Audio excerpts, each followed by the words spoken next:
স্বামী, অনেকদিন তো হলো পুকুরে মাছ ছেড়েছি। মনে হয় এতদিনে মাছগুলো বড় হয়েছে। বড় তো অবশ্যই হয়েছে।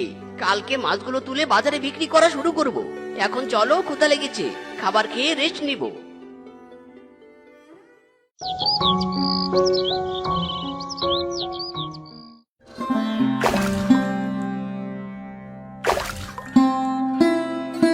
এই মাছ নিবে, মাছ টাটকা টাটকা মাছ, রুই কাতলা মৃগেল মাছ। যারা যারা মাছ নিবে চলে এসো আমার কাছে। এই মাছ নিবে গো, মাছ। দাদারা, দিদিরা, মামা মামিরা, মাছ নিয়ে যাও মাছ। কিরে মিসকে, এগুলো তোর পুকুরের মাছ নাকি? হ্যাঁ দাদা, আমার পুকুরের মাছ। বাবা, তোর পুকুরের মাছ তো বেশ বড় হয়েছে রে। আমার পুকুরের মাছ বড় না হওয়া পর্যন্ত তোর পুকুরের মাছই কিনে খাবো। দে দে, আমাকে একটা বড় কাতলা মাছ দে তো। হ্যাঁ দাদা, দিচ্ছি।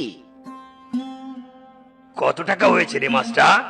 বেশি না দাদা, মাত্র 2000 টাকা। ও আচ্ছা আচ্ছা, এই নে টাকা।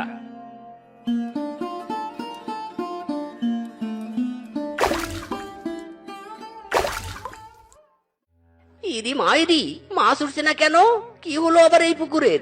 স্বামী, মাছ মনে হয় ওই দিকটায় পালিয়েছি। পুকুরের ওই দিকটায় জাল ফেলো তো। ঠিক আছে বউ।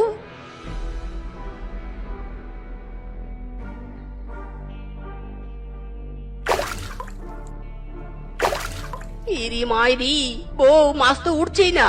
কি হলো বলো তো? স্বামী, অনেকদিন দেখে তো মাছ বিক্রি করি, তাই আমার মনে হয় কি জানো, আমাদের পুকুরে মাছ সব শেষ হয়েছে। আরে আরে, তাই তো তাই তো, আমি তো এটা ভাবিনি। এখন একটু মাছ ব্যবসায় লাভ করতে ধরেছি, আর এখন ওই পুকুরের মাছ শেষ হতে হলো। যত সব, আবার নতুন করে পুকুরে মাছের পোনা ছেড়ে সেগুলো বড় হতে হতেই আমাদের ব্যবসায় লাল বাতি জ্বলে যাবে। এখন কি করি বউ, বলো তো? স্বামী শোনো, আমার মাথায় না একটা বুদ্ধি খুব ঘুরপাক খাচ্ছে। ইরি মাইরি, বুদ্ধি? কি বুদ্ধি বউ, বলো বলো। শোনো, আমাদের পুকুরে যেহেতু মাছ নেই, সেহেতু আমরা অন্যের পুকুরে মাছ চুরি করে নিজের পুকুরের বলে বিক্রি করব। একদিকে আমাদের টাকাও হবে, অন্যদিকে আমাদের ব্যবসাতেও লাল বাতি জ্বলবে নে। কি বুদ্ধিটা কেমন? Wow, very nice plan.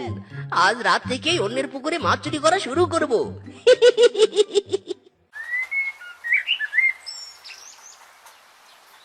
স্বামী, নাও নাও, জলদি জাল ফেলো। হ্যাঁ বউ, ফেলছি ফেলছি।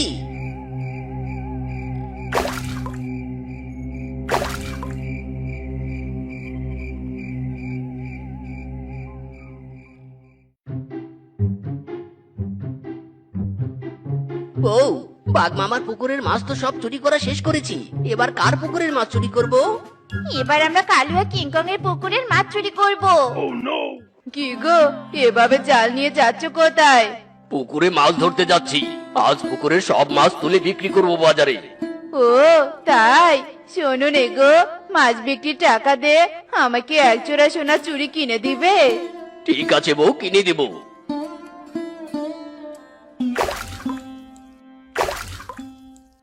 এ কি, পুকুর থেকে কোনো মাছ উঠছে না কেন? তবে কি পুকুরে কোনো মাছ নেই? না না, এটা কি করে সম্ভব? আমার তো পুকুর ভর্তি মাছ ছিল। তাহলে কি চোর চুরি করেছে? হায় হায় রে, সর্বনাশ হয়ে গেল রে, সর্বনাশ। স্বামী, এভাবে আয়া করছো কেন? কি হয়েছে গো? আমাদের পুকুরের সব মাছ চুরি হয়েছে বউ, চুরি হয়েছে। আয় আয় রে, এবার কি হবে গো? কোন বাচ্চা চুরি করলি রে? কিরে ভাগ্নে, তোর আবার মন খারাপ কেন? আর বলো না বাঘ মামা, আমার পুকুরে সব মাছ চুরি হয়েছে।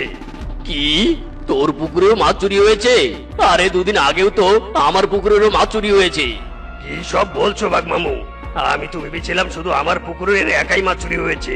কোন চোরে ভাবে মাছ চুরি করছে কিছুই তো বুঝতে পারছি না মামা। আমিও তো কিছু বুঝতে পারছি না রে ভাগ্নে। মামা, যে করে হোক না কেন আমাদের ওই চোরকে ধরতেই হবে, ধরে কঠোর শাস্তি দিতে হবে। শোনো মামা, আজ রাত থেকে তুমি আর আমি পুরো বন পাহারা দিব। হ্যাঁ ভাগ্নে, ঠিক বলেছিস তুই। চোর তোকে আমাদের হাতে ধরা পড়তেই হবে এবার।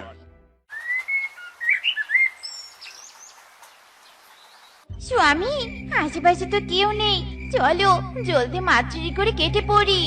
ঠিক ঠিক বউ, ঠিক। ওরে বজ্জাতের দল, তোরাই সেই মাছ চোর? এই বানর বউ বাইরে আয়, তোদের পুকুরে মাছ চোর এসেছে। ইরে মাইরি, মামা তোমরা? গাধার দল, তোদের জন্য আমাদের পুকুরের একটাও মাছ নেই।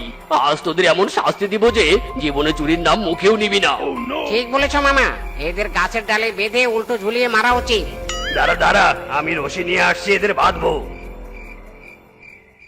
ইরে মাইরি, ছেড়ে দাও, আমরা আর চুরি করব না, আমাদের শিক্ষা হয়েছে, ছাড়ো।